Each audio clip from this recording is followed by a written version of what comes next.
Glorio as well. And then his little cell phone communicator starts ringing, and you see the look on his face, and it's like I've been saying. He answers yes. It's Dr. Arinsu, and she's like, bring the Dragon Balls here to me. And as we've seen throughout the series, Glorio has been secretly working for Dr. Arinsu, but it looks like, you know, he's wondering if he's really down with Dr. Arinsu and her plan after hearing what she wants to do. And we got SS1, he's down to SS1 now in this ball, and now he's been reduced to base form, so he's then just completely gotten rid of all of Goku's powers, drops him to the ground. Like, man, oh my gosh, like Gomah, has that ever been done in anything with Dragon Ball? This man not only beat SS3 but beat SS4. Like, even Baby and GT couldn't do that right away. He SS4 put up quite a fight. Like, this man just, dang, the third eye, just amazing. Oh my gosh. Let's go to chat here.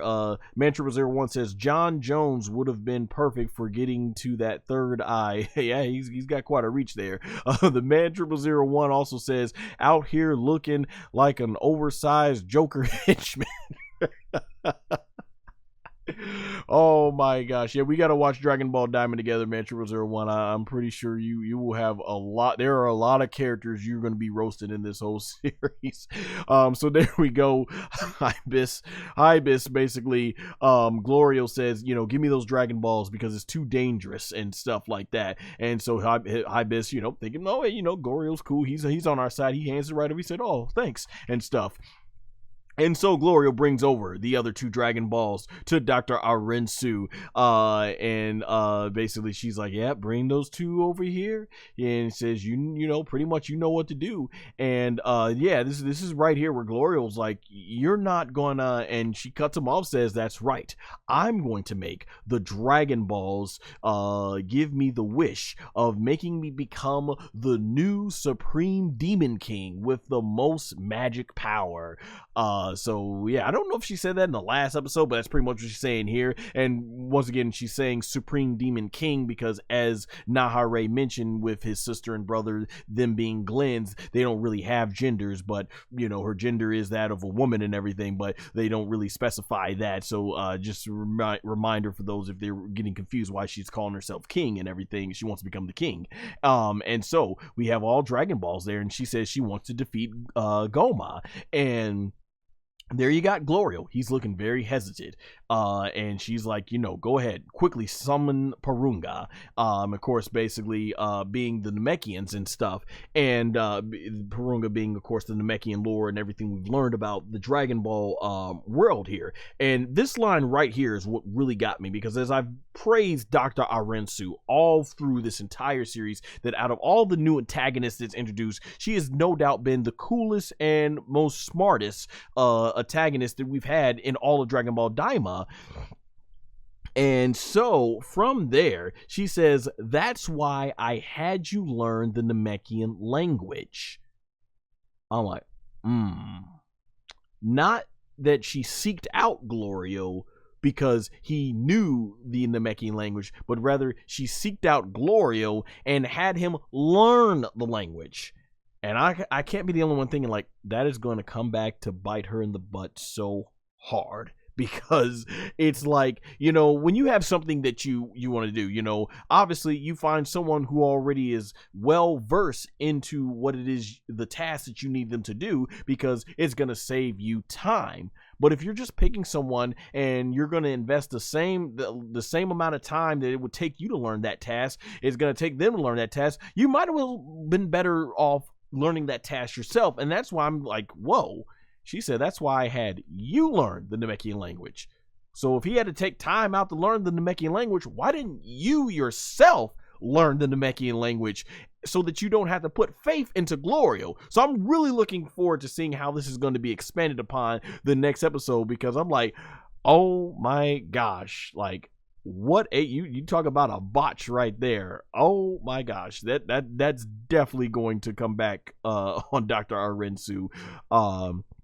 And you see right here, basically, you see Glorio. He's still looking hesitant right here, and she's starting to get impatient here. Dr. Arinsu, she's like, "What are you waiting for?" And she said, "At this rate, Gomah's rule will last an eternity." And Glorio, he's still looking like hesitant, like, you know, I really can't wait to find out what is the nature of their relationship here. And through it, we start seeing flashes of he's looking at how Nahare and Majin Du and Tamagami 1 are getting beaten up by Gomah. We see how Piccolo just got decked by Gomah. We're seeing how King Kaden and all his men and women that are fighting are getting beaten up by Gomah. We're seeing Goku getting beat up by Gomah, being slide on the ground here. And Gomah and Gloria, I really love the character development here. Gloria's like, you know, he is really hesitating right here. And we start seeing flashbacks, and just as, and I'm not the only Dragon Ball fan that thought this,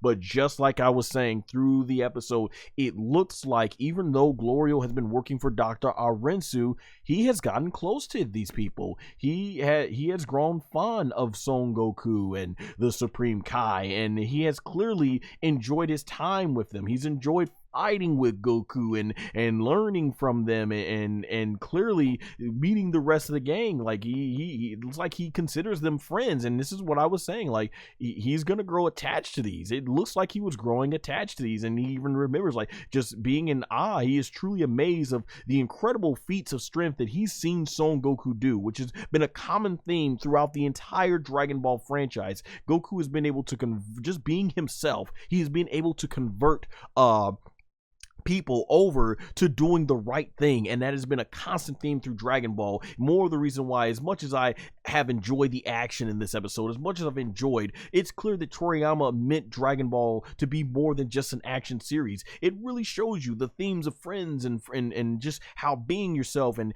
being as a person can have an effect on someone and everything. So I really love the story and the message here. And Glorio, after he goes through these flashbacks, he looks up and it's like he's made up his mind on what he's going to do. So he puts both Dragon Balls down, and Dr. Arinsu smiles and like, yes, that's exactly what you're supposed to do. And so Glorio gets up and he starts speaking Namekian, and from there the 3 Dragon Balls start glowing, and the dragon ends up coming on out, and you see right there, huge explosion as the dragon ends up going out there.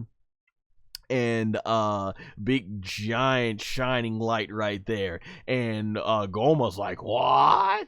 And Goku's like, could it be? I think no, Piccolo's like, could it be? And you start seeing it's got a new dragon, and we start seeing red scales, very similar to like the Black Star Dragon back in Dragon Ball GT, Dragon Ball, the beginning of Dragon Ball GT, and it is indeed, just as Geekdom 101 sources said, a red Porunga. So I like this is cool. Porunga, of course, being what it is, being he's kind of like probably the OG. Yeah, he's the OG for the Namekian dragons and stuff. So it makes sense that this is kind of where the Porunga and the present timeline is from. That makes sense that it's derived from this, as Neva created this one. And so we see, and I like the red being the nod to the dragon in GT. So this is really cool here. And there you see, they're in awe of the size of it, looking really awesome. Porunga was always a cool one. I'm digging the red one here. And Bluma, she's first one to announce. They say that looks like Planet Namek's Shenron, aka Shenlong. I just want to say, yeah, brilliant to the voice actress of Pansy. She was really cool because you could hear the hurt in her voice when she said Glorio, after all the time they spend. You're kidding, right? Like, man, it was very fantastic. The English dub voice actress, I believe, is going to do a great job as well. Man, this was really, really interesting. And she's like, but why? Like, I felt it, man. I felt it in my heart. The voice actress, she did such a phenomenal job with putting the hurt into her voice that Glorio is betraying them. And Vegeta, he's already like, that traitor. And Nahare, who always was suspicious of Glorio from the start, going back to episode 3? He says, so he was working with Arinsu after all. And even Neva is taken back. He's like, wow, he's speaking Namekian too. They didn't even know this. And Glorio, he's like, I'll dare you. And you get the dragon, brave soul, who has gathered the Dragon Balls.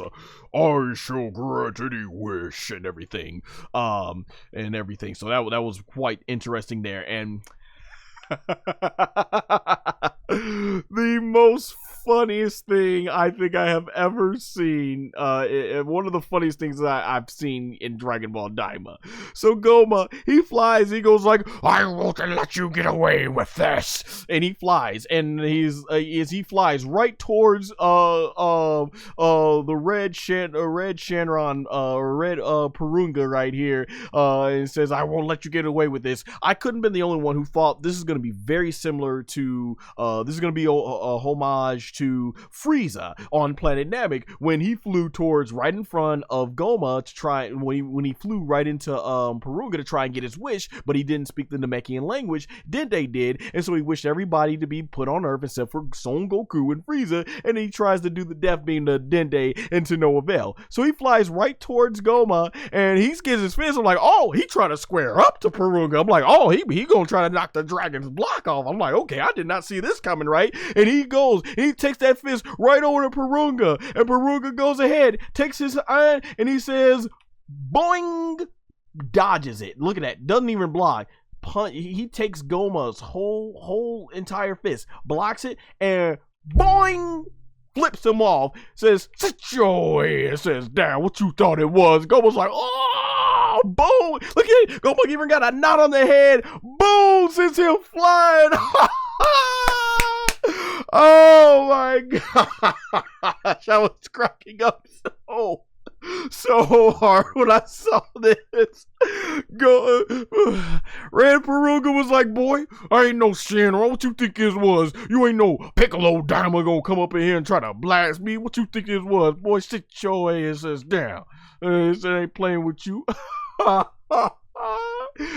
Buried him. Got him. Humiliation. Your third eye couldn't do jack squat. I was like, I like this dragon. Well, let's go. I'm like, Red Purunga don't play. Red Purunga like, I wish you would. What's up? What's good? Funniest moment in the whole episode. He thought he was Piccolo Daima. Y'all remember OG Dragon Ball when Piccolo Daima destroyed Shenron? He thought he was OG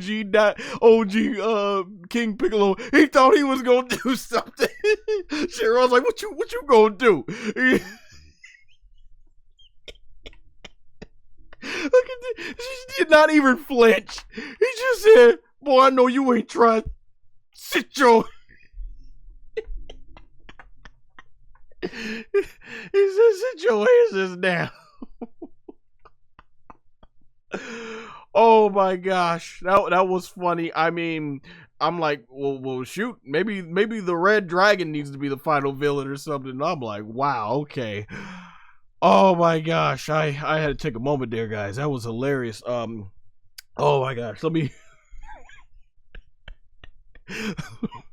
From here, Dr. Arinsu, she says, come on, Glorio, make the wish. And I love that she was basically just getting super gestures like, make the wish. She's like, it's all gonna be me, it's all mine and everything. By the way, Man01, a lot of people have agreed that Dr. Arinsu, one of the best character designs Toriyama has created for a female. So it's cool here to see you give her design props and everything. Definitely much better than Gomah. That being said, Glorio, he's like, and she basically, yeah, she started to look like she was singing. Basically, she looked like she was singing, but she's just so sure of herself. She's like, tell him to make me the Supreme Demon King with the greatest magic power and stuff like that. And basically, I just love the devious looks here. Like I said, yeah, this has definitely been one of Toriyama's best designs in Dragon Ball DAIMA. And she's like, come on, make the wish. And Glorio's like, still hesitating. And now she starts getting angry and she loses her patience. She says, tell him And Glorio, we got a shot of his eye. He's thinking about it. He's thinking about it. And Gloria, and look at Dr. Arinsu. She's like, come on, man. She's like, you better come on. Like, go ahead and make the wish. Go ahead and make the wish. and she's like, hurry up. And Glorio, man. Glorio's like, you know, he looks like he's very reluctant, and he ends up saying, you know, speaking Namekian, he ends up saying the wish. Now, this is very important right here. I'm not sure how many people picked up on this. Child Oppa. Child Oppa. It sounds like he says some form of child in Namekian. And this is what I'm exactly hoping is. I'm thinking everything he's been said here is he has double-crossed Dr. Arinsu. I believe here he double-crossed her instead of making the wish because she doesn't know the language. Neva probably understands what he's saying. I think he is wishing for all our heroes, Son Goku, Vegeta, and them, to be restored back to their adult forms, which if that's going down, you mean to tell me in the next 2 episodes we're gonna see the adult versions of the characters, a huge big thing that GT didn't do outside of SS4? Like, I'm all for it. So I'm like, that right there, that, as you see in the subtitle right there, that had to be him saying that he wants them to be taken back from children back into adults. So I'm like, let's go. I said this is gonna end up coming back to bite Dr. Arinsu in the butt. And the episode comes to an end here with the red Purunga glowing his eyes, basically saying, you know, it shall be done. And we get this really cool visual right here as he starts expanding this upon, and that's even more of a hint. If he just wants to make Dr. Arinsu, if the wish was to make Dr. Arinsu strong, wouldn't this cool aura effect just be affecting her? But instead, he's spreading it all out as if he wants to make everybody who's scattered all over the battlefield as kids, and he's extending it beyond the demon realm to make them adults too, because their friends and family back in on Earth have also been brought back down to kids. So I was really loving where we're going with this right here. And Neva, he's shocked. They had to do that look on his face because he has to realize, oh snap, I know what he's doing. And you see Bluma and Pansy, they're like, what's going on? And Vegeta, he's trying to figure out what's going here. And Dr. Arinsu, she's looking so sure of herself, like, yes, I will become the strongest in the demon realm. And Gomah, that boy, yeah, you gotta hold that L, boy. You gotta hold that L. Purunga just came out and punked you out in your whole demon realm. You in your third eye. And that is a man that realized he had to eat a big giant bowl of Los. He had to eat all that. And here you go, Piccolo and Son Goku, they're looking out, and like everybody's just trying to figure out what is going on. And Glorio, like I said, he looks sure. He looks like he has definitely made his decision. And then boom, we get this really cool dimension breaking looking effect, similar to when Gogeta and Broly broke the dimension when they were fighting. Clears out, and the we get the cool energy glowing of Purunga, and the episode ends. Wow, hands down my favorite episode of Dragon Ball DAIMA. It was so much like, man, everything progressed well in this episode. Amazing action, amazing storytelling, so many stories that had been building up finally coming to fruition. I love it. And then we get the next preview episode here, basically right here where Dr. Arinsu, she's looking very confident, and she throws her hands in the air and stuff, and I don't think she's about to do Jey Uso's yeet. She looks like, oh yes, the power is mine and everything. That's what it looks like. And the Dragon Balls, they end up going into the sky and boom, dispersing as usual, and we get a shot of the red Purunga basically looking there, and that's where it ends. So obviously this is just the first few seconds of episode 19. 13, because I'm guessing that when these we're gonna see that, oh yeah, he brought our characters back as the adults, and it's gonna be cool to hear the Japanese voice cast, you know, as good as the new Japanese voice cast have been for the characters. Masako Nozawa, it's gonna be cool to hear her deepen her voice. Ryo Horikawa is Vegeta, so it's gonna be really cool. In the dub, Sean Schimmel, Chris Sabat is as awesome as it is to have Stephanie Nadoni there, as awesome as it is to see Nassim Billikor as Piccolo. It's gonna be really cool to see these characters. And shoot, man, let me get also because he does a really good job too, Vegeta Mini's voice actor. I don't have him right now, so I'm trying to remember. But yeah, Paul Castro Jr., man, who does a fantastic job as Mini Vegeta. As good as it is to hear their voice acting, it's gonna be really good to hear the OG characters come back. Fantastic episode. Like I said, just an amazing episode for Dragon Ball DAIMA. And it was fantastic from top to bottom. I love it. I think it's my favorite episode, but I can't wait to see what happens in episode 19 and 20. And it keeps me wanting more. It keeps me wanting to see how this battle is going to end. Where's this going to go? How they're going to defeat this third eye with Gomah and everything. So, man,